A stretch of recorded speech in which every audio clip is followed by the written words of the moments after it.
Good evening, everybody.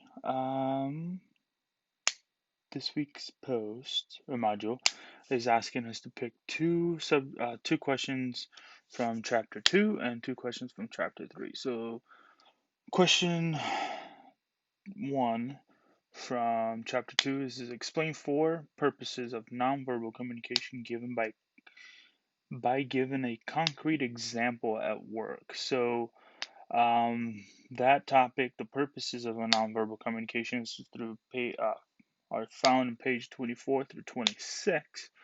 Um, the first one is express emotion, whether it be anger, frustration, excitement at work. So anger would be plans fall through, frustrations, missing deadlines, not getting the funds you were expecting to get to potentially get the projects or any items that you really need for something that you needed. Excitement could be promotions, awards, retirements. The other purpose of is to convey interpersonal attitudes, being able to read people as they go about their business or during their day. Um, Perfect example of that. I'm one of those people that really need food pretty much every time. If I appear irritable, I have a coworker that will come out of nowhere and say, "Hey, have you eaten yet?" So there's that. To present one's personalities through character or temperament, depending on what shop you work on, what unit or shop within the installation. Uh, you can sort of tell or see they all look similar within that organization. Maintainers, people that work in aircraft all the time, they tend to be the highly caffeinated, grumpy guys because they're always out in the weather. Or versus the cops, always serious, always looking for, not necessarily looking for trouble, but they're always looking, right? They have this sense of self awareness, kind of in heightened mode all the time. Versus the office type, customer service type people, they're always smiling in a sense. They're trying to help people out all the time. They're always giddy. So there's different temperaments and personalities within their verbal or nonverbal communication. The purpose, and the fourth one, purpose of nonverbal is to accompany verbal communication. Something that lacks quite a bit in email or text communications because we're missing the nonverbal piece. This will lead to misunderstanding and misinterpretations. Another coworker is always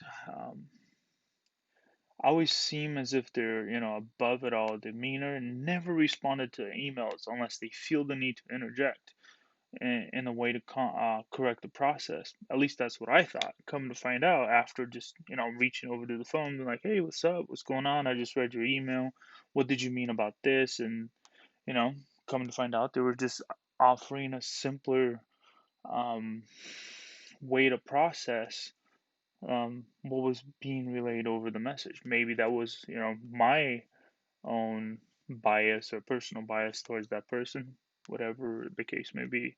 So it needs to be accompanied with that nonverbal.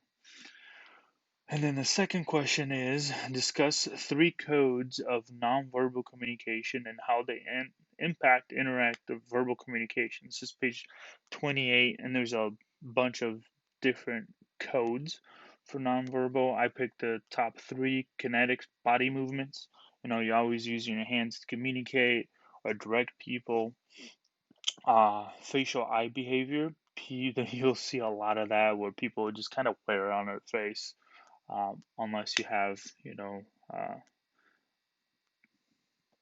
BRF face. I guess that's the thing. But anyways, you can see how they react, whether they're engaged with you or they're just kind of rolling their eyes every time you talk. And then there's the vocalics.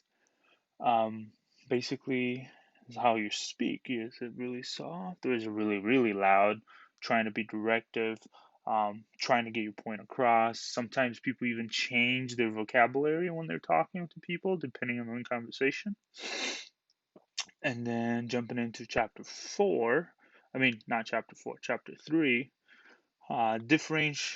differentiate between listening and hearing. How are they similar? How are they different? Or how often, or how are they often confused? Just they talked about it on page 44. Um, Listening versus hearing, to me, it's um, sorry, I got something on my eyeball. So, hearing, you're basically there, you're just passively hearing something. Maybe be different conversations. To me, it happens a lot in meetings that I have no business being in. Just sitting there, listening, like literally hearing the conversation, nothing crazy.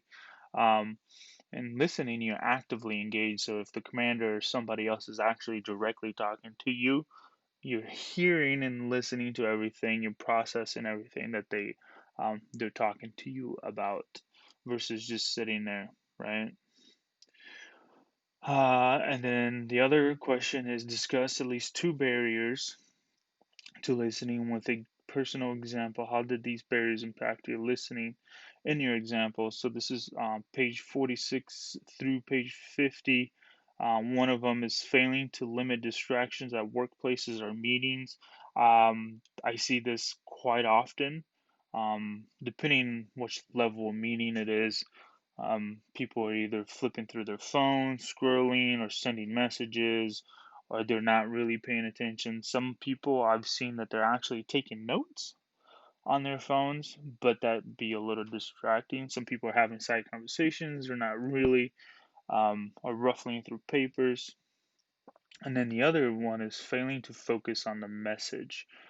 I actually fall into this pitfall quite often.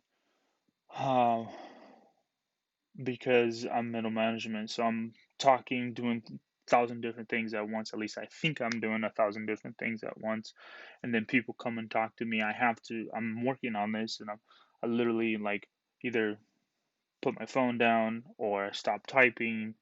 Um, and I just engage with them directly, and I acknowledge them, and I'm like, okay, let's talk this out. Let's make some notes and just continuously trying to focus on what they're trying to tell me.